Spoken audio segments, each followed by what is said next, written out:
George കുട്ടിയും കുടുംബവും വീണ്ടും നമ്മളെ കാണാൻ വേണ്ടി വരാണ്. അത് മൂന്നാമത്തെ വട്ടം. ഓരോ മനുഷ്യനും, അത് ലോകത്ത് എവിടെയാണെന്നുണ്ടെങ്കിലും ഒരച്ഛനും അമ്മയും ഒക്കെ ഇങ്ങനെ ചെയ്യൂ, ഇതേ ചെയ്യാൻ പറ്റൂ അവർക്ക്. തന്റെ കുടുംബത്തെ സംരക്ഷിക്കാൻ ശപഥമെടുത്തൊരു മനസ്സാണ്. നമുക്ക് ജയിക്കാനാവില്ല. ജോർജ് കുട്ടിക്ക് പണി കൊടുക്കാൻ പോകുന്നത് ഈ കുട്ടിയായിരിക്കും. എനിക്കൊന്ന് പോസ്റ്ററിൽ അങ്ങോട്ട് നോക്കി നിൽക്കുന്നത്, അത് അപ്പുറത്തേക്ക് സ്ഥലമില്ലാത്തോണ്ടല്ലേ, ഒന്ന് നോക്കിക്കേ. ഞങ്ങൾ അതിലൊരു സീക്വൻസ് ഷൂട്ട് ചെയ്യുന്ന സമയത്ത് നമ്മളിങ്ങനെ ഈ കാര്യങ്ങൾ ടെക്നോളജിയുടെ കാര്യങ്ങളൊക്കെ ഇങ്ങനെ സംസാരിക്കും. അപ്പോൾ ലാലേട്ടൻ ഭയങ്കര അപ്ഗ്രേഡ് ചെയ്തിട്ടുള്ള ഒരാളാണ്. അപ്പോൾ ഞാനിങ്ങനെ നമ്മുടെ ജെമിനി ഇത് അപ്പോൾ നമ്മൾ ഇതിൽ തന്നെ നമുക്ക് വാട്സപ്പിൽ തന്നെ നമുക്ക് ജനറേറ്റ് ചെയ്യാൻ പറ്റും. അപ്പോൾ അങ്ങനെ നമുക്ക് ചെയ്യാം ഒന്നും പറഞ്ഞിട്ട് നമ്മൾ ഇരുന്നിട്ട് ഇത് ചെയ്യാൻ തുടങ്ങി. അങ്ങനെ ഇരിക്കുമ്പോഴാണ് ഒരു സീൻ ചെയ്യുമ്പോൾ എസ്തർ അപ്പുറത്തിരിക്കുന്നുണ്ട്. അപ്പം എൻ്റെ നമുക്ക് ആ കൊച്ചിട്ട് ഫോട്ടോ എടുത്ത് നമുക്ക് എന്തെങ്കിലും ഒരെണ്ണം ഉണ്ടാക്കിയാലും ഉണ്ടാക്കാം. ഞാൻ എസ്തറിനെ വിളിക്കാൻ പറഞ്ഞു. അപ്പൊ ഞാൻ എസ്തറിനെ വിളിച്ചപ്പോൾ അവളിങ്ങനെ തിരിഞ്ഞിങ്ങനെ നോക്കിയതാണ്. ക്യാപ്ചർ ചെയ്തു. ഫോട്ടോ എടുത്തോട്ടെ, ഒരു ഫോട്ടോ എന്തിനാ ചുമ്മാ വെറുതെ എടുക്കട്ടെ. A few moments later. Photo എടുത്തതിന് ശേഷം പുള്ളി പ്രോംപ്റ്റ് കൊടുത്തു. കയ്യിലും പിന്നെ ചേരും ഞാനും മങ്കിയും. കാരണം എപ്പോഴും ചാറ്റ് ചെയ്യുമ്പം അങ്ങൾ ഏറ്റവും കൂടുതൽ ഉപയോഗിക്കുന്ന ഇമോജി മറ്റേ മങ്കി മങ്കി ഇങ്ങനെ ചെവികൊത്തുന്നു, ഇങ്ങനെ കണ്ണു കൊത്തുന്നതാണ്. അപ്പൊ അങ്ങള് നെയിമും അങ്ങനെ തന്നെയാണ് ചെയ്തിരിക്കുന്നത്, കുരങ്ങന്റെ ഇമോജി വെച്ചിട്ട്. ദൃശ്യം 3യുടെ കഥ ലാലേട്ടൻ ആദ്യം കേട്ടു. അപ്പോൾ ആ സമയത്ത് നമ്മുടെ എക്സിക്യൂട്ടീവ് മീറ്റിംഗ് നടക്കും ഒരു പ്രാവശ്യം. നമ്മളെല്ലാവരും സംസാരിക്കുന്ന കൂട്ടത്തിൽ ലാലേട്ടൻ ആദ്യം ഇടുന്നത് അതെ 3 ഞാൻ സ്ക്രിപ്റ്റ് വായിച്ചു കേട്ടോ, ഉഗ്രനായിട്ടുണ്ട്. അല്ലെങ്കിൽ ദൃശ്യം 4 ഉണ്ടോ? ഇഞ്ചി my meal partner. Hi hello, എല്ലാവർക്കും വെറൈറ്റി മീഡിയയുടെ പുതിയൊരു ചർച്ചയിലേക്ക് സ്വാഗതം. ഞാൻ Mastani and this is my show masti with Mastani. George കുട്ടിയും കുടുംബവും വീണ്ടും നമ്മളെ കാണാൻ വേണ്ടി വരാണ്. അത് മൂന്നാമത്തെ വട്ടം. സോ ജോർജ് കുട്ടിയുടെ 2 മക്കളാണ് ഇന്ന് എൻ്റെ കൂടെ ജോയിൻ ചെയ്യുന്നത്, Ansiba and Esther. Hello. Hi. Hello. ഞാൻ ദൃശ്യം 3 എന്ന് പറയുമ്പോൾ പാൻ ഇന്ത്യൻ മീറ്റിംഗ് ആണ് ആളുകൾ. ഇത്രയും ഭാഷയിൽ എനിക്ക് തോന്നുന്നു ചൈനീസിലൊക്കെ വന്നിട്ടില്ലേ? Chinese, Indonesian, Sinhala. പക്ഷെ ഇത്ര ആളുകൾ ദൃശ്യം 3ക്ക് വേണ്ടി വെയിറ്റ് ചെയ്യുമ്പോൾ ഏറ്റവും കൂടുതൽ ഞാൻ കേൾക്കുന്നത് ജോർജ് കുട്ടിക്ക് പണി കൊടുക്കാൻ പോകുന്നത് ഈ കുട്ടിയായിരിക്കും.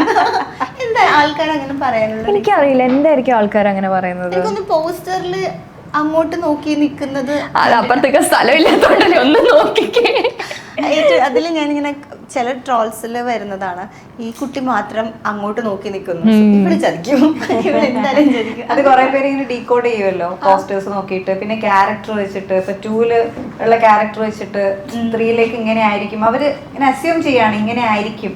പിന്നെ ഓൾറെഡി ഒരു മോള് പണി കൊടുത്തല്ലോ, അപ്പൊ ഇനി അടുത്തതും വലിയ വ്യത്യാസം ഒന്നും ഉണ്ടാവില്ല, പണി കൊടുക്കുമല്ലോ എന്നൊക്കെയുള്ള അസ്യൂം ചെയ്യുന്നതാണ്. പിന്നെ രസകരമായിട്ട് ചെയ്യുന്നതാണ് കേട്ടോ. പക്ഷെ ഫണ്ണാ. എനിക്ക് തോന്നുന്നു ഏറെക്കുറെ ആളുകൾ ഇപ്പോഴേ വിശ്വസിച്ച് ഒരു എക്സ്പെക്റ്റഡ് ആണ് പണി കൊടുക്കാൻ പോകുന്നത് അനു ആണ് എന്നുള്ളത്. പക്ഷെ ഞങ്ങൾ ഇങ്ങനെ ഡിസ്കസ് ചെയ്തേ അതിങ്ങനെ വന്നപ്പോ ഇന്റേണലി. അപ്പൊ നമ്മൾ ആലോചിച്ചു, ഓൾറെഡി അനു പറഞ്ഞല്ലോ എന്താ അനു കണ്ടതെന്ന്, പോലീസിന്റെ അടുത്ത് പറഞ്ഞില്ലേ. പിന്നെ ഇനി എന്താ പറയാനുള്ളത് അല്ലേ? അങ്ങനെ ആലോചിച്ച് നോക്കുമ്പോ പ്രത്യേകിച്ച് പറഞ്ഞാലോ, അന്ന് കുഞ്ഞല്ലേ. അതെ, അന്ന് പറഞ്ഞത് അമ്മയും എന്തോ കൊണ്ടേ കുഴിച്ചിടുന്ന കണ്ടു എന്നല്ലേ, സത്യം അതാണല്ലോ. അത് അനു പറഞ്ഞല്ലോ. അനുവിന് വേറെ കൂടുതൽ ഒന്നും അറിയില്ലല്ലോ. അപ്പൊ പിന്നെ എങ്ങനെയായിരിക്കും പണി കൊടുക്കുന്നത് എന്നുള്ളൊരു ചോദ്യമാണ് ഞങ്ങൾ ഇന്റേണലി ടീമായിട്ട് ഇങ്ങനെ നമ്മൾ സംസാരിച്ചപ്പം നമുക്ക് തോന്നിയത്. അനു അതുകൊണ്ട് പണിയായിട്ട് കൊടുക്കാൻ ചാൻസ് ഇല്ല. ഇനി പക്ഷെ പറഞ്ഞ ഇൻട്രസ്റ്റിംഗ് അതെ, അതായിരിക്കും ഇനി അനു ജോർജ് കുട്ടി ഒരു പണിയാവും, അതായിരിക്കും. പക്ഷെ ഇത് കുറെ ബുദ്ധികളുണ്ട് ഈ സോഷ്യൽ മീഡിയാസിൽ. ഒരു ചെറിയ പോസ്റ്റർ കണ്ടാൽ തന്നെ നമ്മൾ പോലും വിചാരിക്കാത്ത രീതിയിലാണ് അവര് കഥകൾ ഉണ്ടാക്കുന്നത്. പക്ഷെ ചിലതുണ്ട് കേട്ടോ ഡീകോഡ് ചെയ്യുന്നത് പെർഫെക്റ്റ് ഡീകോഡിങ് ആയിരിക്കും ചിലര് ഡീകോഡ് ചെയ്യുന്നത്. അത് ദൃശ്യത്തിന്റെ നല്ല ഞാൻ പറയണത്, പല സിനിമകളുടെയും ഡീകോഡ് ചെയ്യുന്നുണ്ടല്ലോ. ചിലര് എത്ര പെർഫെക്റ്റ് ആയിട്ട് എങ്ങനെയാണ് അവർ പറയുന്നത്, ആൾക്ക് അത്ഭുതം തോന്നിപ്പോവും. മൈന്യൂട്ട് സാധനം വെച്ചിട്ടായിരിക്കും. ചിലപ്പോൾ ഡയറക്ടർ അങ്ങനെ വിചാരിച്ചിട്ടായിരിക്കില്ല അതിന്റെ ടീസറിലും പോസ്റ്ററിലും വെച്ചിട്ടുണ്ടാവുക, പക്ഷെ അത് വെച്ചിട്ടാണ് ഇവര് പറയുന്നത്. പക്ഷെ അത് ചിലത് ഭയങ്കര കറക്റ്റ് ആവാറുണ്ട്. സത്യം, അത് ശരിയാ. ചില ട്രെയിലേഴ്സ് ഒക്കെ വെച്ചിട്ട് ടീസർ മാത്രം മതി അവര് ഫുൾ കഥ പറയുന്നത് കാണാൻ. എങ്ങനെയുണ്ട് ഒരു ബാക്ക് ടു ഫാമിലി അല്ലേ ശരിക്കും ദൃശ്യം എന്ന് പറയുന്നത് നിങ്ങളെ സംബന്ധിച്ചിടത്തോളം? എങ്ങനെയുണ്ട് ആ ഒരു നല്ലൊരു ഫീലിംഗ്? ഈ പറഞ്ഞ പോലെ നമുക്കൊരു റീയൂണിയന്റെ ഒരു എക്സ്പീരിയൻസ് ആണല്ലോ എപ്പോഴും തിരിച്ച് എല്ലാവരും കൂടുമ്പം.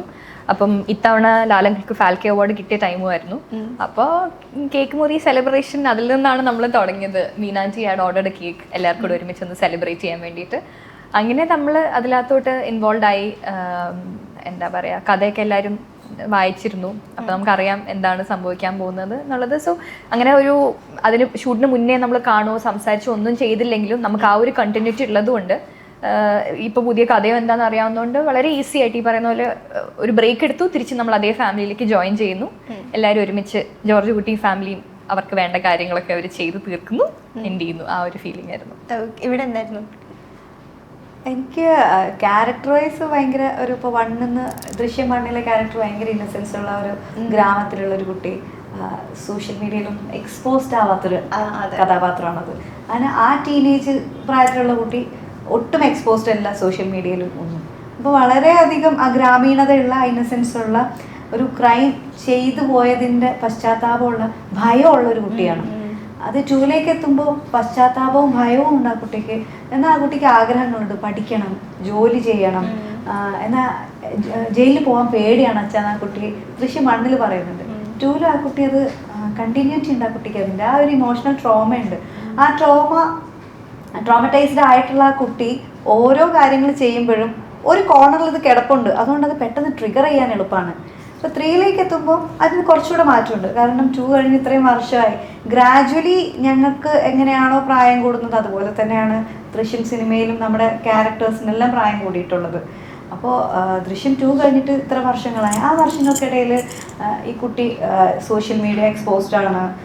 നമ്മുടെ വേൾഡ് മൊത്തത്തിൽ മാറി. അതിൻ്റെ ഒരു മാറ്റം ആ കുട്ടിയുടെ ക്യാരക്ടറൈസേഷനിലും എല്ലാം ഉണ്ട്. പിന്നെ ഭയങ്കര സപ്പോർട്ടീവ് ആയിട്ടുള്ള പേരൻസും ഒരു അനിയത്തിയാണുള്ളത്. അപ്പോൾ അതാണ് ആ കുട്ടിയുടെ ഏറ്റവും വലിയ സ്ട്രെങ്ത്. അപ്പം ഇതൊക്കെ ഉണ്ടെങ്കിലും ഒരു കോർണറിൽ എന്തായാലും ഈ സാധനം കിടക്കുന്നുണ്ടാവും. കാരണം ചെയ്തു പോയല്ലോ ഇത്. അതെ. അപ്പോൾ ഇത് ശരിക്കും പറഞ്ഞാൽ ദൃശ്യം ഒരു 2 ഫാമിലിയുടെ കോൺഫ്ലിക്റ്റ് ആണ്.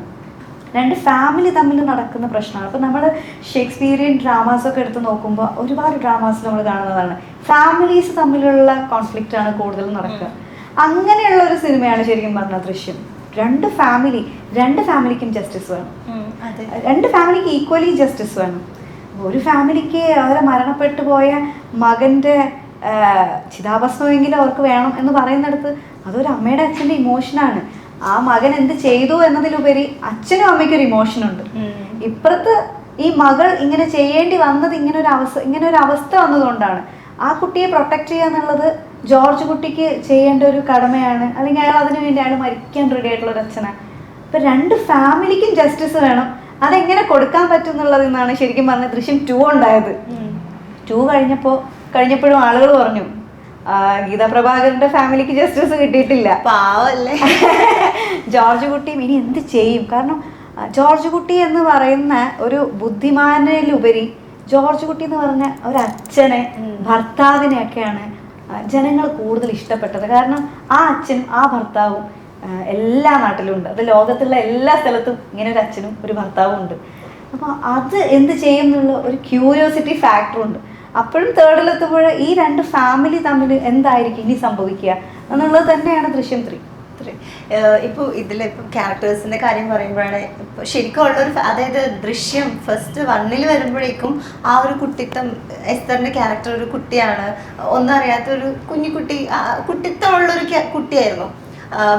2ലേക്ക് വരുമ്പോഴേക്കും അതൊരു ടീനേജിലേക്ക് വരുന്നു. അപ്പോൾ റിയൽ ലൈഫിലും ഒരു ടീനേജറായിട്ട് വന്നു. ഇപ്പോൾ 3ലേക്ക് വരുമ്പോഴും അഡൾട്ട് അല്ലേ. ഇപ്പോൾ റിയൽ ലൈഫിൽ എങ്ങനെയാണോ പോകുന്നത് ആ ഒരു ഏജ് കൂടുന്നത് കറക്റ്റ് ഒരു സിനിമയിൽ വരുന്നുണ്ട്. അതങ്ങനെ അധികം നമ്മൾ റയറായിട്ട് കിട്ടുന്നതല്ലേ മിക്ക ആളുകൾക്കും. വേറൊരു ഫിലിം ഇതേപോലെ ചെയ്തിട്ടില്ലേ 9 years. അതെ, പക്ഷെ അതിൽ ഇത്ര ഈ പറഞ്ഞ ചൈൽഡ്, ടീൻ, അഡൾട്ട് അത്രയും സ്റ്റേജസ് കാണിച്ചില്ല. അത് ദൃശ്യം തന്നെയാണ് ബെസ്റ്റ്. അപ്പൊ എനിക്കിങ്ങനെ നമുക്ക് ഇപ്പൊ കുട്ടികളോ അല്ലെങ്കിൽ ഇനി ഫ്യൂച്ചറിലുള്ള ആരെ കാണിക്കണമെങ്കിലും എന്റെ ഗ്രോത്ത് കാണണമെങ്കിൽ ആ സിനിമ കണ്ടാൽ മതി. എന്റെ എല്ലാ ഡിഫറെന്റ് സ്റ്റേജസ്, ചൈൽഡ്ഹുഡ്, അഡോൾസൻസ് എല്ലാം പറ്റും. അപ്പൊ അതൊരു നല്ലൊരു ആക്ച്വലി ആലോചിക്കുമ്പോൾ നമ്മളാരും പ്ലാൻ ചെയ്ത് സംഭവിച്ചതല്ല, അങ്ങനെ സംഭവിച്ചു. പക്ഷെ അത് once in a lifetime കിട്ടുന്ന ഒരു എക്സ്പീരിയൻസ്. അങ്ങനെ എല്ലാവർക്കും എക്സ്പീരിയൻസ് ചെയ്യാനും പറ്റിക്കോണം എന്നില്ല, അങ്ങനെ ഒരു കാര്യമാണ്. അപ്പോൾ പിന്നെ ക്യാരക്ടറിനും അതിന്റെ ഷെയ്ഡുകളുണ്ട്. അനൂനാണെങ്കിൽ ഈ പറഞ്ഞ പോലെ ചെറുപ്പത്തിലെ കുസൃതിയും ഇരിക്കുന്ന കസേരയുടെ കോല് ഉരുവിട്ട് അങ്ങനത്തെ ഒരു കുസൃതി ഉള്ള ഒരു കുട്ടി സെക്കൻഡിലേക്ക് വരുമ്പോൾ ഇങ്ങനെ ഒരു വളരെ പോയിന്റൻ്റ് ആയിട്ടുള്ള ഒരു കാര്യം സംഭവിച്ചു ഫാമിലിയിൽ. എന്നാ അച്ഛനും അമ്മയും ചേച്ചിനെ വലിയ ഇഷ്ടമാണ് അനു എന്ന് പറഞ്ഞ ക്യാരക്ടർക്കും, പക്ഷെ അച്ഛൻ്റെ അമ്മയുടെ ആ ഒരു അറ്റൻഷനും കിട്ടുന്നില്ല സെക്കൻഡ് ഒന്നും ആയപ്പോൾ. കാരണം അവർ ചേച്ചി അത്രയും ട്രൊമാറ്റിക് ആയിട്ടുള്ള ഇൻസിഡൻറ്റിൽ കടന്നു പോകുമ്പോൾ അതിനുള്ള സപ്പോർട്ട് കൊടുത്തുകൊണ്ടിരിക്കുകയാണ്. അപ്പോൾ അനുവിന് ഈ പറഞ്ഞ പോലെ കുറച്ച് റെബല്യസ് ആണ് ആള്, അമ്മയായിട്ട് എപ്പോഴും വഴക്ക് കാര്യങ്ങൾ. അപ്പോൾ ടീനേജിൻ്റെതായിട്ടുള്ള ടാൻഡ്രംസും ഫ്രണ്ട്സ് ആയിട്ട് കൂടുതൽ അടുപ്പം. 2ൽ നമ്മൾ അങ്ങനെ ഒരു അനുവിനെയാണല്ലോ കാണുന്നത്. അപ്പോൾ ഇനി 3ലേക്ക് വരുമ്പോൾ എങ്ങനെയായിരിക്കും? ആളൊരു ഫുൾ ഗ്രോൺ അഡൾട്ടായി, ആൾക്കാളുടെ തീരുമാനങ്ങളുണ്ട്, അഭിപ്രായങ്ങളുണ്ട്, പക്ഷെ ഇപ്പോഴും ഫാമിലിയോട് അത്ര തന്നെ സ്നേഹമാണ്. എന്ത് വന്നാലും ഫാമിലീനെ ഒന്നും സംഭവിക്കരുത്. കാരണം ജോർജ് കുട്ടി അങ്ങനെയാണല്ലോ ആ ഫാമിലീനെ, ജോർജ് കുട്ടി എന്നല്ല, ബോണ്ട് തന്നെ ആ ഫാമിലിയുടെ അങ്ങനെയാണല്ലോ. അപ്പം ഇനി എങ്ങനെയായിരിക്കും അനു അതിൽ പ്ലേ ഔട്ട് ചെയ്യാൻ പോകുന്നത് എന്നുള്ളതാണ് 3ൽ നമ്മൾ കാണാൻ പോകുന്നത്. എന്താ അനുയുടെ ക്യാരക്ടർ എന്താ ഇതിൽ? ഇപ്പോൾ അഡൾട്ട് ആണെന്ന് പറഞ്ഞു, പക്ഷെ എന്താ വർക്ക് ചെയ്യുന്ന ഒരാളാണോ? കോളേജ് കഴിഞ്ഞു, ഇനിയിപ്പോൾ അടുത്ത പരിപാടിക്ക് വേണ്ടി, അതായത് നമ്മൾ കൃത്യമായിട്ട് പറയുന്നില്ല അണ്ടർ ഗ്രാജുവേറ്റിലേക്കാണോ പോകുന്നത് അതോ മാസ്റ്റേഴ്സിലേക്കാണോ പോകുന്നത്. ആ ഒരു പീരീഡിലാണ് എന്തായാലും അനു നിൽക്കുന്നത്. 2 വെച്ച് കമ്പയർ ചെയ്യുമ്പോൾ എനിക്ക് തോന്നുന്നു മാസ്റ്റേഴ്സിലേക്ക് പഠിക്കാനായിട്ടുള്ള ഒരു പ്ലാനിലാണ് പുള്ളിക്കാരി. ഇത് ചെയ്യണം അത് ചെയ്യണം എന്നൊക്കെ പറയുന്നുണ്ട്. പിന്നെ എന്താ പറയുക, വേറെ ഡിസ്കഷൻസ് വീട്ടിലുള്ള, ഇപ്പം അമ്മ അറിയാലോ കുറച്ച് ഓർത്തഡോക്സ് ആണ്, പക്ഷെ എന്നാലും നാടോടുമ്പോൾ നടുവയോടണം എന്ന് പറയുകയും ചെയ്യുന്ന ഒരു അമ്മയാണ് കൂടെ ഉള്ളത്. അപ്പം ഓരോ കാര്യങ്ങളും അവളുടേതായ തീരുമാനങ്ങളുണ്ട്. അല്ലെങ്കിൽ ചേച്ചി ഒരു സ്റ്റെപ്പ് പുറകിലോട്ട്, കാരണം ചേച്ചി എപ്പോഴും ഇവരുടെ പ്രൊട്ടക്ഷനിൽ നിൽക്കുന്നതുകൊണ്ട് തന്നെ ചിലപ്പോൾ ചില കാര്യങ്ങൾ പറയാൻ ഒരു ഹെസിറ്റേഷൻ ഉണ്ടാവും. കാരണം അവർ എനിക്ക് വേണ്ടി ഇത്രയും ചെയ്യുന്നുണ്ടല്ലോ. ഇത് എൻ്റെ ഒരു തോട്ട് പ്രോസസ്സാണ്, ഇതാണ് അഞ്ജുവിൻ്റെ ക്യാരക്ടർ എന്നല്ല ഞാൻ പറയുന്നത്.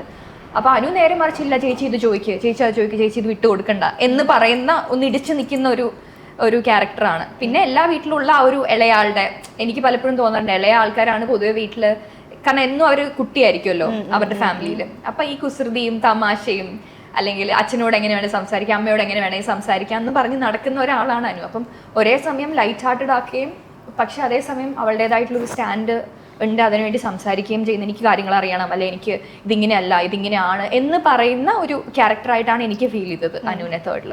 ഓക്കെ. ഇപ്പം ജീതു സാറിനോട് എപ്പോഴും ഇപ്പം ഏത് ഓൺലൈൻ മീഡിയാസ് ആണെങ്കിലും ദൃശ്യത്തിനെ കുറിച്ച് ചോദിക്കുമ്പോൾ ആദ്യം മുതലേ പറയുന്നത് നിങ്ങൾ ഒരു എക്സ്പെക്ടേഷൻ വെക്കാതെ വന്നോളൂ, സാധാരണ ഒരു സിനിമയാണ്, ജസ്റ്റ് ഒരു നോർമൽ ഒരു ഫാമിലി മൂവി ആണെന്നാണ് എപ്പോഴും പറയുക. അപ്പം ദൃശ്യം 3നെ കുറിച്ചിട്ടും അദ്ദേഹം അങ്ങനെ തന്നെയാണ് പറയുന്നത്. ജോർജ് കുട്ടിയുടെ കഥയാണ്, ഒരു അച്ഛനെന്ന നിലയിൽ അങ്ങനെയാണ് ഇങ്ങനെയാണെന്നൊക്കെ പറയും. പക്ഷെ സ്റ്റിൽ പ്രേക്ഷകർക്ക് എന്തോ ഒരു എക്സ്പെക്ടേഷൻ ഉണ്ട്, എന്തെങ്കിലുമൊക്കെ ഒരു ട്വിസ്റ്റ് ഉണ്ടോ, അല്ലെങ്കിൽ എന്തെങ്കിലുമൊക്കെ കാര്യം എന്താണെന്നറിയാം, ജിത്തു സാറ് ശരിക്കും സത്യസന്ധമായിട്ട് പറയുന്നതാണത്. എന്താണെന്നറിയോ, ദൃശ്യം 1 നമ്മൾ ചെയ്യുന്ന സമയത്ത് സാർ ഉൾപ്പെടെ ആരും വിചാരിച്ചിട്ടില്ല ഇത് ഇത്രയും വലിയൊരു ഗ്ലോബലി റെക്കഗ്നീഷൻ കിട്ടുന്ന ഒരു മൂവിയായി മാറുന്നു. നല്ല സിനിമയാണെന്നറിയാം, ഒരു കുടുംബകഥയാണെന്നറിയാം, സാർ പറഞ്ഞ സത്യം തന്നെ, അങ്ങനെ തന്നെ വിചാരിച്ചിട്ടുള്ളൂ. പിന്നെ ഇത് അതിൻ്റെ ലിമിറ്റൊക്കെ താണ്ടി ഗ്ലോബലി പോയതിൻ്റെ റീസൺ എന്ന് പറയുന്നത് 2 കാര്യങ്ങളാണ്. ഒന്ന്, ലാലേട്ടൻ എന്ന് പറയുന്ന ഒരു വലിയ ആക്ടർ, അദ്ദേഹത്തിൻ്റെ ആക്ടിങ് അത്ര ആ ഒരു സ്റ്റാർഡം ഡെഫിനറ്റ്ലി ഹെൽപ്പ് ചെയ്തിട്ടുണ്ട്. രണ്ടാമത്തെ കാര്യം എന്ന് പറയുന്നത് അതിൻ്റെ എഴുത്താണ്, ആ സിനിമയുടെ കഥയാണ് അല്ലേ. ആ സിനിമയുടെ കഥ ഓരോ മനുഷ്യനും, അത് ലോകത്ത് എവിടെയാണെന്നുണ്ടെങ്കിലും ഒരച്ഛനും അമ്മയും ഒക്കെ ഇങ്ങനെ ചെയ്യൂ, ഇതേ ചെയ്യാൻ പറ്റൂ അവർക്ക്, അതാണ് ചെയ്തത്. അത് ക്ലവറായിട്ട് ചെയ്ത് കാണിച്ചപ്പോൾ ഭയങ്കര അത്ഭുതമായി പോയി ആളുകൾക്ക്. അതാണ് ശരിക്കും ദൃശ്യമാണ് സംഭവിച്ചത്. ദൃശ്യം 2ലേക്ക് എത്തിക്കഴിഞ്ഞപ്പോഴും സാർ പറഞ്ഞത് കറക്റ്റാണ്. സാർ ആ ഒരു ജോർജ് കുട്ടിയുടെ ഫാമിലി എങ്ങനെയായിരിക്കും മുന്നോട്ട് പോവുക, ഗീത പ്രഭാകറിൻ്റെ ഫാമിലി എങ്ങനെയായിരിക്കും പോവുക, കാരണം അവർ ഭയങ്കര ഇൻഫ്ലുവൻഷ്യലാണ്, ഭയങ്കര സ്ട്രെങ്ത് ഉള്ള ഒരു ഫാമിലി ബാക്ക്ഗ്രൗണ്ട് ഉള്ളവരാണ്. അപ്പോൾ അതെങ്ങനെയായിരിക്കും പോവുക, ഇതറിയാനും ഓഡിയൻസിന് ഭയങ്കര ക്യൂരിയോസിറ്റി ഉണ്ട്. അപ്പം അതും ഒരു സ്വാഭാവികമായിട്ട് പോകുന്ന രീതിയിൽ തന്നെയാണ് പോയത്. പക്ഷെ അതിൻ്റെ ട്വിസ്റ്റ് ആൻഡ് ടേൺസ് കിടക്കുന്ന ആ എഴുത്തിലാണ്. അത് ചിന്തിച്ച് അങ്ങനെ കൊണ്ടുവരാം. അത് അത്രയും ബുദ്ധിപരമായിട്ട് ചിന്തിക്കുകയാണെങ്കിൽ മാത്രമേ അങ്ങനെ എഴുതാൻ പറ്റുള്ളൂ. ആ എഴുത്താണ് ശരിക്കും പറഞ്ഞാൽ ബോർഡറൊക്കെ താണ്ടി പോകുന്നത്. അപ്പോൾ 3 വരുമ്പോഴും സാറ് പറയുന്നത് തന്നെ ഇത് 2 ഫാമിലിയുടെ കഥയാണ്. ഗീതാ പ്രഭാകറിൻ്റെ ഫാമിലിയും ജോർജ് കുട്ടിയുടെ ഫാമിലിയും തമ്മിലുള്ള ഒരു ക്ലാഷ് തന്നെയാണ്. 2 ഫാമിലിക്കും ജസ്റ്റിസും വേണം. പക്ഷെ അതെങ്ങനെ, അതൊരു വലിയ ക്വസ്റ്റ്യൻ മാർക്കാണ്. മകൾ തെറ്റ് ചെയ്തിട്ട് മകളെ പ്രൊട്ടക്റ്റ് ചെയ്തു, പക്ഷെ മകൾ തെറ്റ് ചെയ്തത് വേണമെന്ന് വെച്ച് ചെയ്ത തെറ്റുമല്ല, ഒരു തെറ്റിലേക്ക് പോവാതിരിക്കാൻ വേണ്ടി ചെയ്ത ഒരു തെറ്റായിരുന്നു അത്. ഇപ്പുറത്താണെന്നുണ്ടെങ്കിൽ ഒരു മകൻ അവൻ ചെയ്ത തെറ്റാണ് എങ്കിലും അവരുടെ മകനാണ്, അവർക്ക് ആ മകൻ്റെ ഒരു ചിതാഭസ്മം ഒഴുക്കണമെന്നോ ആ മകനെ ആഗ്രഹിച്ച് അല്ല ആലോചിച്ച് ജീവിക്കുന്ന ഒരു അച്ഛനും അമ്മയാണ്. അവർക്കിനി അടുത്ത ഒരു വേറൊരു ചിന്തയില്ലാത്തൊരു പേരൻസ് ആണ്.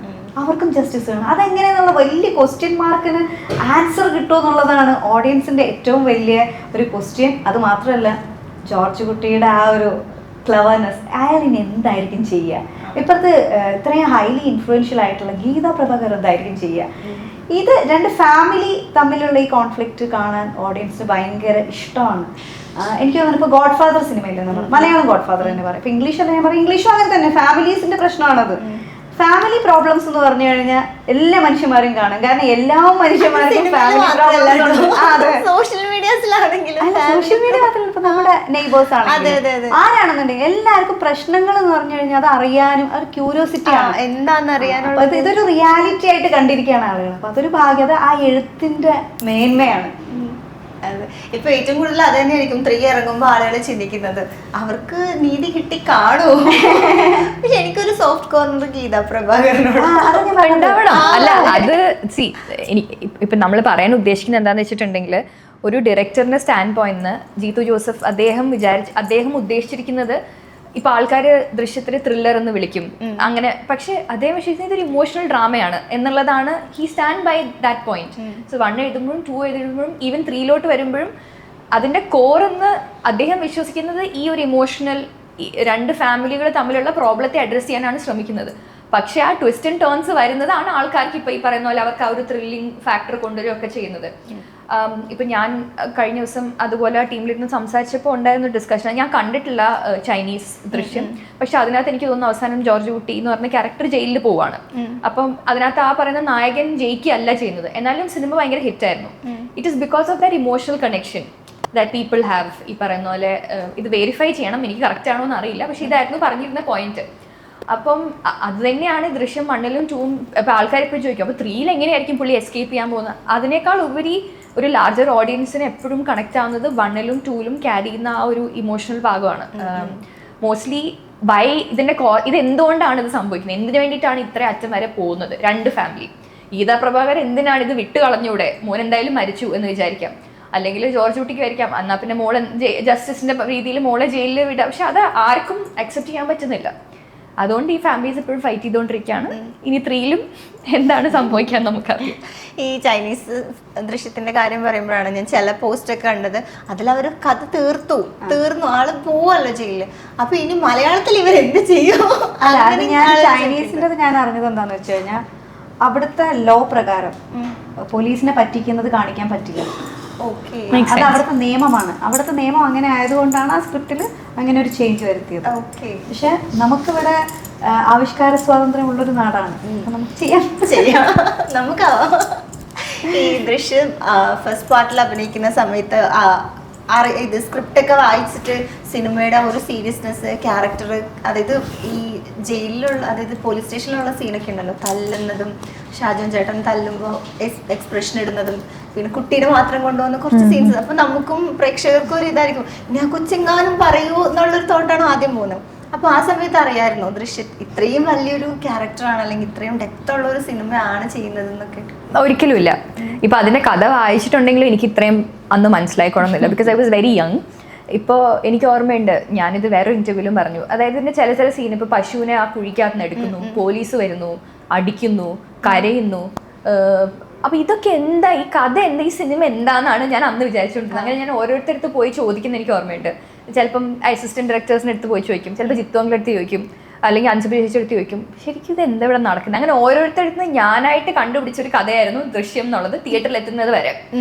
അതുകൊണ്ട് തന്നെ സിനിമ തിയേറ്ററിൽ കാണുമ്പം ആൾക്കാർ ഞെട്ടിയ പോലെ ഞാനും ഞെട്ടി, കാരണം എനിക്കറിയില്ലായിരുന്നു ഇത് പോലീസ് സ്റ്റേഷന്റെ അടിയിലാണ് കുഴിച്ചിട്ടിരിക്കുന്നത്.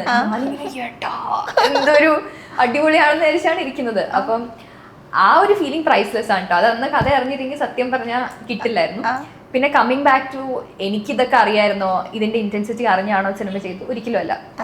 ഞാൻ വിശ്വസിക്കുന്ന ഒരു കാര്യമുണ്ട്, ചില കാര്യങ്ങൾ നമ്മൾ മൊത്തമായിട്ട് അറിയാതെ അതിലേക്ക് പോകുന്നതാണ് നല്ലത്. കാരണം ഇങ്ങനൊരു ക്യാരക്ടറാണെന്ന് അറിഞ്ഞിരുന്നെങ്കിൽ ഞാൻ മിക്കവാറും പറയും എനിക്കൊന്നും പറ്റില്ല, എനിക്കിങ്ങനെ അഭിനയിക്കാനും അറിയില്ല, എനിക്കിങ്ങനെ പേടിച്ച് കരയാനും അറിയില്ല. കാരണം ലാലങ്കളുടെ കൂടെയുള്ള ഫസ്റ്റ് സിനിമ ഒരു നാൾ വരും എന്ന് പറഞ്ഞ സിനിമയില് അച്ഛനെ പോലീസ് പിടിച്ചുകൊണ്ട് പോകുന്നൊരു സീനുണ്ട് അതിനകത്ത്.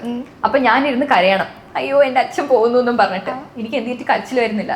അങ്ങനെ എന്നെ ആ സെറ്റിലുള്ള ക്യാമറമാൻ അങ്കിളും മണിയമ്പള രാജങ്കിളും ഒക്കെ ഉണ്ടായിരുന്നു, അങ്കിളാണ് എന്റെ പ്രൊഡ്യൂസർ, എല്ലാവരുടെ കരയിപ്പിച്ചിട്ടാണ് ഞാൻ കരയുന്നത്. അപ്പൊ അങ്ങനെയാണ് ഞാൻ ആദ്യമായിട്ട് ക്യാമറയുടെ മുമ്പിൽ കരയാൻ പഠിക്കുന്നത്. ഒറിജിനൽ കരച്ചിലായിരുന്നു അത്. അപ്പം അത് കഴിഞ്ഞ് പിന്നെ കരയാൻ പഠിച്ചെങ്കിലും ഇങ്ങനൊരു സീൻ എങ്ങനെ ചെയ്യണമെന്നൊന്നും നമുക്കറിയില്ല. അപ്പോ ഒരു കണക്കിന് നന്നായി.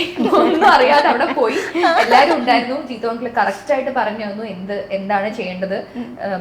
ഷാജോൺ അങ്കിൾ വളരെ കോമഡി ചെയ്യുന്ന ഒരാളായിരുന്നു അതുവരെ. എങ്കിലും ആക്ഷൻ പറയുന്ന സമയത്ത് പുള്ളിയുടെ മാറ്റം കണ്ടു കഴിഞ്ഞാൽ നമ്മൾ പേടിക്കും. അപ്പം പിന്നെ ഈ ഫാമിലിക്ക് സംഭവിക്കുന്നതൊക്കെ നമ്മളിങ്ങനെ കൺമുമ്പിൽ കാണും. മീനാൻജിയുടെ കൈയൊക്കെ ശരിക്കും ചുവന്നു, കാരണം വളരെ സെൻസിറ്റീവ് ആയിട്ടുള്ള സ്കിന്നാണ്. അപ്പൊ നമ്മൾ വെറുതെ ഇങ്ങനെ പിടിച്ചാൽ തന്നെ ചുമക്കും. അപ്പം ഈ ഇൻട്രോഗേഷൻ സീൻ നടക്കുമ്പോൾ ആന്റിയുടെ കൈയൊക്കെ നല്ല ചുവന്ന് കുറേ പാടുകൾ വന്നു.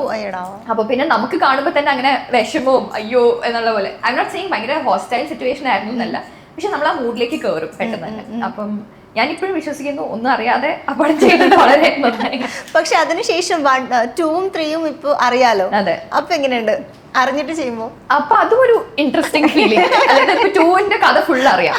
അപ്പൊ ഈ പറഞ്ഞ ഒരു എല്ലാരും ചോദിക്കുമ്പോ ഞാൻ പറയേ അങ്ങനെ സസ്പെൻസ് ഒന്നും ഇല്ല, അങ്ങനെ കുഴപ്പമില്ല, അത്രേ ഉള്ളൂ എന്ന്. പക്ഷെ നമുക്ക് ഉള്ളിന്റെ ഉള്ളിൽ ഓക്കെ ഇത് ഇങ്ങനെ ഉണ്ട് എന്നുള്ള പോലെ. 2നെ സംബന്ധിച്ച് കഥ വായിച്ചപ്പോഴും, കാരണം ഞാൻ ഈ പറഞ്ഞ ആ ഒരു ടീനേജർ ആണ്. അപ്പം ദൃശ്യത്തിന്റെ ഒരു സീക്വൽ എന്റെ കഥയൊക്കെ എനിക്ക് അറിയാം എന്നുള്ള ഒരു ഹൈയിലായിരുന്നു.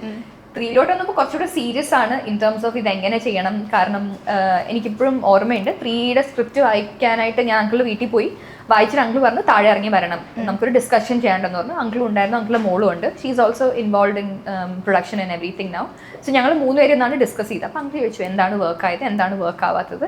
അപ്പം നമ്മൾ അവിടെ ഇരുന്ന് ഒരു ഡിബേറ്റ് പോലെ നമ്മളൊരു ഡിസ്കഷൻ പോലെയൊക്കെ നടത്തിയിരുന്നു. അപ്പം ഞാൻ പറഞ്ഞത് അതിനെ കാണുന്ന അപ്രോച്ച് കുറച്ച് മാറി 3 വന്നപ്പോഴേക്കും. ഞാൻ പറഞ്ഞു എനിക്കിത് അങ്ങ് ശരിയായില്ല, അനു എന്തുകൊണ്ടായിരിക്കും ഇങ്ങനെ റിയാക്ട് ചെയ്യുന്നത്, അല്ലെ എന്തുകൊണ്ടാണ് ഇത് അഡ്രസ്സ് ചെയ്യപ്പെടാത്തത് എന്നുള്ള ചെറിയ കോൺവെർസേഷൻസ് ഒക്കെ ഞങ്ങൾ തമ്മിൽ ഉണ്ടായിട്ടുണ്ട്. ആ ഒരു സ്പേസും തന്നു. അപ്പം ഇതിന്റെ പ്രോസസ്സ് വ്യത്യാസം വന്നു, നമ്മളിതിനെ അപ്രോച്ച് ചെയ്യുന്ന വ്യത്യാസം വന്നു. എന്ന് പറഞ്ഞാൽ ഞാൻ അങ്ങനെ ഭയങ്കര ഹോംവർക്ക് ചെയ്തു എന്നല്ല കേട്ടോ ഞാൻ പറയുന്നത്. നമുക്ക് ഉള്ളിലുണ്ടാവുമല്ലോ ചില തോട്ട്. അപ്പം ആ ഒരു ചേഞ്ച് ഉണ്ടായിട്ടുണ്ട് ചെയ്തിട്ട് വന്നപ്പോൾ. എങ്ങനെ ഉണ്ടായിരുന്നു സെറ്റില് ലാലേട്ടൻ, മീന ചേച്ചി എല്ലാരും കൂടെ? സെറ്റിൽ ഇപ്പം ഞങ്ങൾ 4 പേരും 4 സ്ഥലങ്ങളിലൊക്കെ ഉള്ള ആൾക്കാരാണ്. അപ്പോൾ സിനിമ അഭിനയിക്കാൻ വേണ്ടിയിട്ട് വീണ്ടും ഒരു റീജോയിൻ ചെയ്യുമ്പോൾ ഞങ്ങൾ 4 പേരും കൂടെ ചേർന്ന് ആ കോസ്റ്റ്യൂമിലേക്ക് കയറി കഴിഞ്ഞാൽ പിന്നെ ഞങ്ങൾ ജോർജ് കുട്ടിയും റാണിയും അഞ്ജുവും അനു ഒക്കെ തന്നെയാണ്. അപ്പോൾ അത് എപ്പോഴും ഇത്രയും വർഷത്തിനിടയ്ക്കാണ് കാണുന്നത് എന്നുള്ളൊരു ഗ്യാപ്പ് ഫീൽ ചെയ്യാറില്ല കേട്ടോ. അപ്പോൾ എസ്തർ അതിനിടയിൽ പഠിക്കാൻ പോയി, ബോംബെ പോയി, UK പോയി, തിരിച്ചു വന്നു. ഞാൻ വേറെ പല സ്ഥലത്ത് പോയി, ഞാൻ ദുബായിൽ വർക്ക് ചെയ്യാൻ പോയി. മീന ചേച്ചി വേറെ കുറേ വർക്ക്സ് ആയിട്ട് തെലുങ്കു കന്നഡ അങ്ങനെയൊക്കെ ചെയ്യാൻ പോയി. ലാലേട്ടൻ ഒത്തിരി വർക്ക്സ് ചെയ്തു. പിന്നെ ലാലേട്ടനെ ഞാൻ ഫ്രീക്വൻ്റ്ലി കാണുന്നത് അമ്മ മീറ്റിങ്ങിനാണ്. അതെ. അപ്പൊ നമ്മുടെ എക്സിക്യൂട്ടീവ് മീറ്റിംഗ് നടക്കുന്നതുകൊണ്ട് എല്ലാ മാസവും കാണുന്നുണ്ട്. അപ്പൊ ആ കാണുന്ന സമയത്തൊക്കെ ഇടയ്ക്ക് ദൃശ്യത്തിനെ പറ്റി ഞങ്ങൾ സംസാരിക്കാറുണ്ട്. അപ്പോൾ ദൃശ്യം 3യുടെ കഥ ലാലേട്ടൻ ആദ്യം കേട്ടു. അപ്പോൾ ആ സമയത്ത് നമ്മുടെ എക്സിക്യൂട്ടീവ് മീറ്റിംഗ് നടക്കും ഒരു പ്രാവശ്യം. അപ്പോൾ അദ്ദേഹം ഇങ്ങനെ വന്നപ്പോൾ നമ്മളെല്ലാവരും സംസാരിക്കുന്ന കൂട്ടത്തിൽ ലാലേട്ടൻ ആദ്യം എന്നോട് പറഞ്ഞു, അതെ 3 ഞാൻ സ്ക്രിപ്റ്റ് വായിച്ചു കേട്ടോ. അപ്പൊ നമ്മുടെ ബാക്കി എക്സിക്യൂട്ടീവ് മെമ്പേഴ്സ് എല്ലാവരും ഇങ്ങനെ അത്ഭുതപ്പെട്ട് നോക്കിക്കോ. ഞാൻ ആണോ വായിച്ചതല്ലേ കേട്ടോ, ഞാൻ വായിച്ചു, ഉഗ്രനായിട്ടുണ്ട് ആണോ. അപ്പോൾ ലാലേട്ടൻ ആ സ്ക്രിപ്റ്റ് വായിച്ചതിൻ്റെ എക്സൈറ്റ്മെന്റ് അന്നത്തെ മീറ്റിങ്ങിൽ ഫുൾ ഉണ്ടായിരുന്നു. കാരണം നമ്മൾ പ്രധാനപ്പെട്ട ഡിസിഷൻസ് എല്ലാം എടുത്തു, പക്ഷെ അതല്ലാത്ത അതിൻ്റെ ഗ്യാപ്പുകളിലോ നമ്മൾ ഫുഡ് കഴിക്കുന്നതിൻ്റെ ഇടവേളകളിലൊക്കെ സംസാരിക്കാനുണ്ടായിരുന്ന ദൃശ്യത്തെ പറ്റിയായിരുന്നു. അപ്പോൾ അതിൻ്റെ സ്ക്രിപ്റ്റിനെ പറ്റിയായിരുന്നു സംസാരിക്കാനുണ്ടായിരുന്നത്. പിന്നെ നമ്മൾ ഈ പറഞ്ഞ പോലെ ഒരുപാട് ചാരിറ്റി പ്രവർത്തനങ്ങളൊക്കെ അമ്മയുടെ ഭാഗത്തുനിന്ന് ചെയ്യുന്നുണ്ട്. ഏറ്റവും കൂടുതൽ അതിന് മുന്നിൽ നിന്ന് ഞങ്ങൾക്ക് ഗൈഡ് ചെയ്യുന്നതും അതിനുവേണ്ടി ഹെൽപ്പ് ചെയ്യുന്നതും ഒക്കെ പുള്ളിയാണ്. അപ്പോൾ അങ്ങനെയുള്ള ഒരു ബോണ്ട് ക്രിയേറ്റ് ആയി. അപ്പോൾ എനിക്ക് 3യിലേക്ക് അഭിനയിക്കാൻ വന്ന സമയത്ത് ശരിക്കും പറഞ്ഞു കഴിഞ്ഞാൽ ഒരു പേഴ്സണലി ഉള്ളൊരു ബോണ്ട്, ഇപ്പോൾ നമ്മൾ ഒരു അസോസിയേഷനിൽ നിന്നിട്ട് കാര്യങ്ങൾ ഒരുമിച്ച് ചെയ്യുമ്പോഴും പ്രവർത്തിക്കുമ്പോഴും ഉള്ള ഒരു പ്രത്യേക ബോണ്ട് വരുമല്ലോ. അപ്പോൾ അങ്ങനെ ഒരു സാധനം വന്നിട്ടുണ്ട്. പക്ഷെ എന്നാലും ഞാൻ എൻ്റെ മനസ്സിൽ ഇപ്പം എല്ലാവരുടെ മനസ്സിൽ ലാലേട്ടൻ എന്ന് പറയുമ്പോൾ നമുക്ക് ഈ കടൽ കാണുന്ന പോലെ അല്ലെങ്കിൽ നമുക്ക് എത്ര കണ്ടാലും ഒരു അത്ഭുതമാണ്. ആ അത്ഭുതം എപ്പോഴും ഉണ്ട്. അപ്പം ഞാൻ ഇടയ്ക്കിടയ്ക്ക് എന്നെ ഇങ്ങനെ നുള്ളി നോക്കും, ഞാൻ ലാലേട്ടൻ്റെ കൂടെ തന്നെയാണോ അഭിനയിച്ചത്, ഞാൻ ലാലേട്ടൻ്റെ കൂടെ തന്നെയാണോ കമ്മിറ്റിയിലിരിക്കുന്നത്. ഇടയ്ക്ക് ഞാനിങ്ങനെ നോക്കും, കമ്മിറ്റിയിലാണ് ഞാൻ ഇരിക്കുന്നത്. കാരണം അത് ലാലേട്ടൻ എന്നുള്ള ഒരു ഇമോഷൻ നമുക്കൊരിക്കലും മാറുന്നില്ല. പക്ഷെ ആസ് എ പേഴ്സൺ അദ്ദേഹം നമ്മുടെ സൊസൈറ്റിക്ക് വേണ്ടി ചെയ്യുന്ന കോൺട്രിബ്യൂഷൻ ഒരു നടൻ എന്ന നിലയിലല്ലാതെ വ്യക്തി എന്നുള്ള നിലയിൽ എന്തോരം കോൺട്രിബ്യൂഷൻസാണ് ചെയ്യുന്നത്. അപ്പോൾ ഒരു വ്യക്തിയിൽ പ്രതിഫലിക്കുന്ന എല്ലാ കാര്യങ്ങളും അദ്ദേഹത്തിന് എനിക്ക് എപ്പോഴും തോന്നിയിട്ടുണ്ട് അദ്ദേഹത്തിന് നന്മയായിരിക്കും. ചിലപ്പോൾ ഇങ്ങനെ സ്പോട്ടിൽ ഈസി ആയിട്ട് ഇങ്ങനെ ഇത്ര ഈസിനെസ്സിൽ ഇത്രയും നാച്ചുറലായിട്ട് അഭിനയിക്കാൻ പറ്റുന്ന ഒരു ഗിഫ്റ്റ്, ഒരു ബ്ലെസ്സിങ് ദൈവം കൊടുത്തിട്ടുണ്ടാവുക. അപ്പോൾ അത് ലൊക്കേഷനിൽ വരുമ്പോൾ ആ ഒരു സ്നേഹവും പരിഗണനയൊക്കെ കിട്ടാറുണ്ട്. അപ്പോൾ അത് മീന ചേച്ചി ആയിട്ടുള്ളത് ഇത് തന്നെ. ഇപ്പോൾ കുറച്ചുകൂടെ അസോസിയേഷനുമായിട്ട് ബന്ധപ്പെട്ടിട്ടൊക്കെ സംസാരിക്കുകയും എല്ലാ പ്രവർത്തനങ്ങൾക്കൊക്കെ ഉണ്ടാവുകയൊക്കെ ചെയ്യുന്നുണ്ട്. അങ്ങനെ ഒരു പേഴ്സണൽ ഒരു അറ്റാച്ച്മെന്റ് സിനിമ അല്ലാതെ ഉണ്ടായിട്ടുണ്ട്.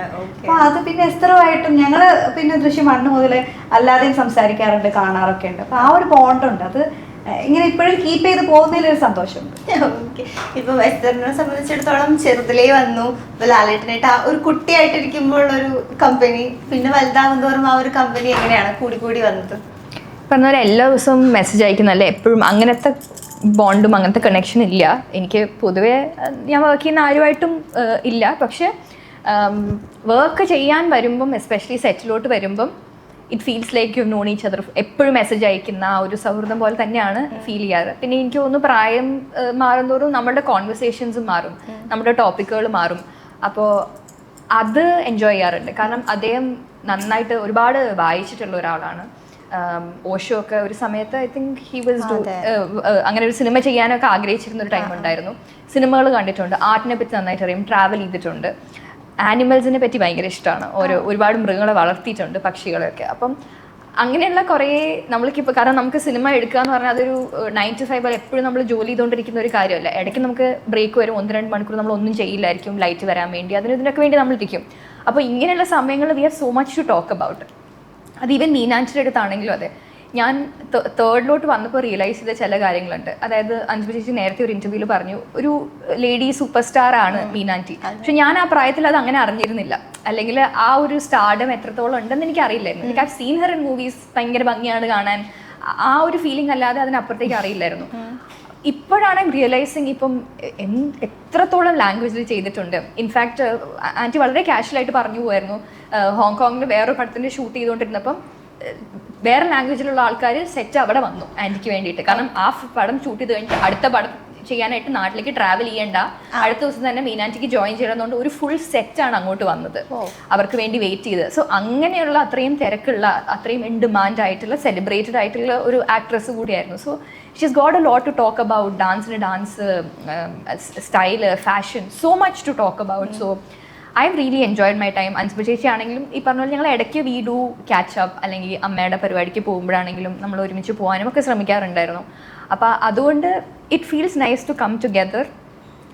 എല്ലാവരുടെ അടുത്തുനിന്നും സംസാരിക്കാനും, നമ്മൾ ഈ പറഞ്ഞ പോലെ സംതിങ് ടു ടേക്ക് ഹോം, അവരുമായിട്ട് സംസാരിച്ചതിൽ നിന്ന് നമുക്ക് പഠിക്കാനും ഒക്കെയുള്ള കാര്യങ്ങൾ. അത് നമ്മളെ പഠിപ്പിച്ച് തരാൻ വേണ്ടി അവർ പറയുന്നതായിരിക്കില്ല, അവരിങ്ങനെ പറഞ്ഞു പോകുന്നതായിരിക്കും. ഇപ്പം മീനാൻറ്റിയുടെ എക്സ്പീരിയൻസ്, രാത്രികൾ ഷൂട്ട് ചെയ്തത്, അല്ല അവരവിടെ പോയി മലയിൽ പോയി ഇത് ചെയ്തത്, അത് ഇതെന്നൊക്കെ പറഞ്ഞാൽ ഒരുപാടുണ്ടാവും. നമ്മളിങ്ങനെ it's incredible that you know she have done this kind of work. അല്ലെങ്കിൽ ലാലൻക്ലി പറഞ്ഞ പോലെ തീക്കകത്തൂടെ ചാടുന്നത്, സർക്കസുമായിട്ടുള്ള ഒരു പാട്ടൊക്കെ കാണിച്ചിങ്ങനെ ഇടയ്ക്കിടയ്ക്ക് അവർ ചെയ്ത വർക്കൊക്കെ ഇങ്ങനെ കാണിക്കും. നമ്മൾ കാറിലേക്കാണ് പോകുന്നതെങ്കിൽ ഞാൻ കണ്ടിട്ടുണ്ടാവും, കേട്ടിട്ടുണ്ടാവും. പക്ഷെ ഇപ്പോഴാണ് നമ്മളത് റിയലൈസ് ചെയ്യുന്നത് എന്ത് റിസ്കി ഒരു ഷോട്ടായിരുന്നു. പക്ഷെ അങ്കിൾ ഇങ്ങനെ ഇത് അതിനകത്തോട് നല്ല രസമായിരുന്നു, തീക്കകത്തോട് ഞാൻ അങ്ങനെ ചാടി എന്നൊക്കെ പറയും. അപ്പം there's so much respect and love for all the works that they have done. So ഞാൻ ഒരുപാട് എൻജോയ് ചെയ്യും എപ്പോഴും, എത്ര പ്രാവശ്യം അവരോട് വർക്ക് ചെയ്യുമ്പോഴും. അപ്പൊ എസ്തറാണോ ഇപ്പൊ ലാലേട്ടന് മറ്റേ AI ഒക്കെ? അതെങ്ങനെയാ? അത് ഞങ്ങൾ അതിലൊരു സീക്വൻസ് ഷൂട്ട് ചെയ്യുന്ന സമയത്ത് നമ്മളിങ്ങനെ ഈ കാര്യങ്ങൾ ടെക്നോളജിയുടെ കാര്യങ്ങളൊക്കെ ഇങ്ങനെ സംസാരിക്കും. അപ്പോൾ ലാലേട്ടൻ ഭയങ്കര അപ്ഗ്രേഡ് ചെയ്തിട്ടുള്ള ഒരാളാണ്. അപ്പോൾ ഞാനിങ്ങനെ നമ്മുടെ ജെമിനി ഇത് അപ്പോൾ നമ്മൾ ഇതിൽ തന്നെ നമുക്ക് വാട്സപ്പിൽ തന്നെ നമുക്ക് ജനറേറ്റ് ചെയ്യാൻ പറ്റും. അപ്പോൾ അങ്ങനെ നമുക്ക് ചെയ്യാം ഒന്നും പറഞ്ഞിട്ട് നമ്മൾ ഇരുന്നിട്ട് ഇത് ചെയ്യാൻ തുടങ്ങി. ഫോട്ടോസ് എടുത്തിട്ട് നമ്മൾ പ്രോംപ്റ്റ് കൊടുക്കാൻ തുടങ്ങി. ഇഷ്ടമുള്ള പ്രോംപ്റ്റ് കൊടുത്ത് നമ്മൾ ഇഷ്ടമുള്ള രീതിയിൽ ഓരോന്ന് വന്നുകൊണ്ടിരിക്കും. ഇൻട്രസ്റ്റിംഗ് ആയില്ലായിരുന്നു, ഇത് കൊള്ളാല്ലേ, എൻ്റെ അടുത്ത ഫോട്ടോ എടുത്തിട്ട് ഇനി അടുത്ത പ്രോംപ്റ്റ് കൊടുക്കട്ടെ, എൻ്റെ അടുത്ത പ്രോംപ്റ്റ് എടുത്തിട്ട് ഒറിജിനൽ ഫോട്ടോ സ്പോട്ടിലെടുക്കും, മാറ്റും. അങ്ങനെ ഇരിക്കുമ്പോഴാണ് ഒരു സീൻ ചെയ്യുമ്പോൾ എത്ര അപ്പുറത്തിരിക്കുന്നുണ്ട്. അപ്പം എൻ്റെ അടുത്ത് നമുക്ക് ആ കൊച്ചിട്ട് ഫോട്ടോ എടുത്ത് നമുക്ക് എന്തെങ്കിലും ഒരെണ്ണം ഉണ്ടാക്കിയാലും ഉണ്ടാക്കാം. ഞാൻ എസ്തറിനെ വിളിക്കാൻ പറഞ്ഞു. അപ്പൊ ഞാൻ എസ്തറിനെ വിളിച്ചപ്പോൾ അവളിങ്ങനെ തിരിഞ്ഞിങ്ങനെ നോക്കിയതാണ്, ക്യാപ്ചർ ചെയ്തു. ഇയാൾ എസ്തറിനെ വിളിക്കും. എസ്തർ എന്ന് വിളിച്ചോണ്ട് നമ്മള് എന്താ നോക്കി അത് ഫോട്ടോ എടുത്തു. എന്നിട്ട് ഫോട്ടോ എടുത്തതിന് ശേഷം പുള്ളി പ്രോംപ്റ്റ് കൊടുത്തു. കയ്യില് മങ്കിനെ place a monkey on her lap എന്നായിരുന്നു പ്രോംപ്റ്റ്. അത് കൊടുത്തിട്ട് അത് കിട്ടി. അങ്ങനെ ഫോട്ടോ ഇട്ടു, കൊള്ളാല്ലേ കൊച്ചിന് കൊള്ളാല്ലേ, എന്നിട്ട് എസ്തറിനെ വിളിച്ചത് കാണിച്ചോളൂ. പിന്നെ സ്ഥിരം ഇതായിരുന്നു പണി. അപ്പൊ പുള്ളി ഇങ്ങനെ ഓരോന്ന് അപ്ഡേറ്റ് ചെയ്യുന്ന സ്പോട്ടിൽ തന്നെ അത് ചെയ്തു നോക്കും. അപ്പൊ അത് ഭയങ്കര ഇഷ്ടമുള്ള കാര്യമാണ്. പക്ഷെ അതാണ് തോന്നുന്നു വൈറലായതല്ലേ? വൈറൽ അതൊരു നോർമൽ സ്റ്റോറി പോലെ ഇട്ടതാണ്. പിന്നെ ആൾക്കാർക്ക് പറഞ്ഞ പോലെ ഒരു ക്യൂരിയോസിറ്റി ആണല്ലോ. അതിലൊരു ലാലേട്ടൻ എന്നുള്ളൊരു ഫാക്ടർ ഇത് സത്യം പറഞ്ഞാൽ പബ്ലിക് അക്കൗണ്ട് അങ്ങനെ ഇടാണ്ട് പ്രൈവറ്റ് അക്കൗണ്ടിൽ എൻ്റെ ഫ്രണ്ട്സ് ഇങ്ങനെ ചെയ്യുന്ന ഓരോന്നൊക്കെ ഞാൻ എപ്പോഴും ഇങ്ങനെ ഇടുന്ന ഒരു ആളാണ്. അപ്പം അങ്ങനെ വളരെ ക്യൂട്ടായിട്ട് തോന്നിയ ഒരു സാധനം ഞാൻ ഇട്ടു എന്നുള്ളതേ ഉള്ളൂ. പക്ഷെ നല്ലൊരു ഫോട്ടോ ആയിരുന്നു. അപ്പം ഫോട്ടോ വെറുതെ അയക്കാനും പറഞ്ഞിട്ടുണ്ടായിരുന്നു. അപ്പൊ ആ ഫോട്ടോ ഞാൻ എടുത്ത് വെച്ചിട്ടുണ്ട്. ആക്ച്വലി ആ ഫോട്ടോ നല്ലതായിരുന്നു. അതൊരു കാൻഡിഡ് ഫോട്ടോ ആയതുകൊണ്ടേ നല്ല രസമുള്ള ഫോട്ടോ ആയിരുന്നു. പിന്നെ ചേരും ഞാനും മങ്കിയും. കാരണം എപ്പോഴും ചാറ്റ് ചെയ്യുമ്പം അങ്ങൾ ഏറ്റവും കൂടുതൽ ഉപയോഗിക്കുന്ന ഇമോജി മറ്റേ മങ്കി ഇങ്ങനെ ചെവി കൊത്തുന്ന ഇങ്ങനെ കണ്ണു കൊത്തുന്നതാണ്. അപ്പൊ അങ്ങള് നെയിമും അങ്ങനെ തന്നെയാണ് ചെയ്തിരിക്കുന്നത്, കുരങ്ങന്റെ ഇമോജി വെച്ചിട്ട്. അപ്പോ ഞാനും കുരങ്ങനും നല്ല മാച്ചാണ്, നന്നായിട്ടുണ്ടായിരുന്നു.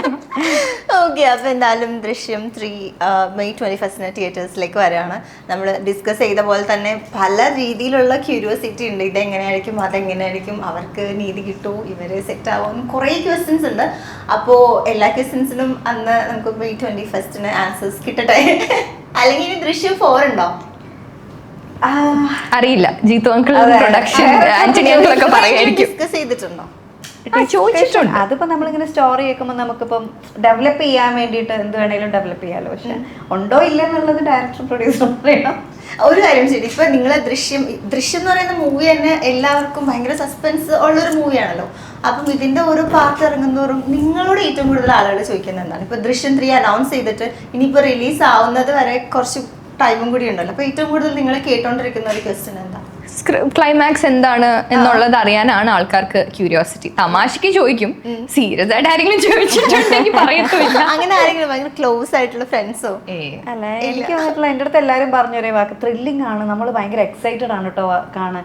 എക്സൈറ്റഡ് ആണെന്നാണ് എല്ലാവരും പറഞ്ഞത്. അല്ല വേറെ ഒന്നും ചോദിക്കാനും അവർ റെഡിയല്ല. കാരണം അവർക്കത് കാണുമ്പോൾ അപ്പൊ ഫീൽ ചെയ്താൽ മതി, അപ്പൊ മനസ്സിലായാൽ മതി എന്താണെന്നുള്ളത്.